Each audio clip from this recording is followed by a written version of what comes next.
মহাদেবপুর এনায়েতিয়া দাখিল মাদ্রাসায় দাখিল পরীক্ষার্থী ও 5 জন বিদায়ী শিক্ষকদের সম্মান জানিয়ে এক আন্তরিক বিদায় অনুষ্ঠানের আয়োজন করা হয়।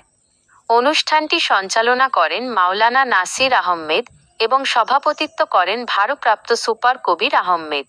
এতে বিশেষ মেহমান হিসেবে উপস্থিত ছিলেন বিশিষ্ট সমাজসেবক ও শিক্ষানুরাগী আশরাফুর রহমান, বাবুল পাটোয়ারি এবং শিক্ষাবিদ, সাহিত্যিক, সাংবাদিক ও লোকসাহিত্য গবেষক আবির আকাশ। অনুষ্ঠানে বিদায়ী শিক্ষক লোকমান হোসেন, লুৎফুর রহমান, আব্দুল হাশিম, হাসান আহমেদ ও কারি মোহাম্মদ রুহুল আমিনের হাতে সম্মাননা ক্রেস্ট ও নগদ অর্থ তুলে দেওয়া হয়।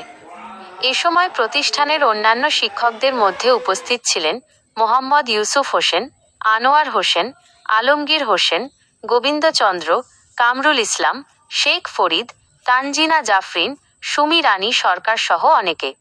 শেষে বিদায়ী শিক্ষার্থীদের সফলতা কামনায় দোয়া ও মোনাজাতের আয়োজন করা হয়। অনুষ্ঠানটি ছিল আবেগঘন ও স্মরণীয়।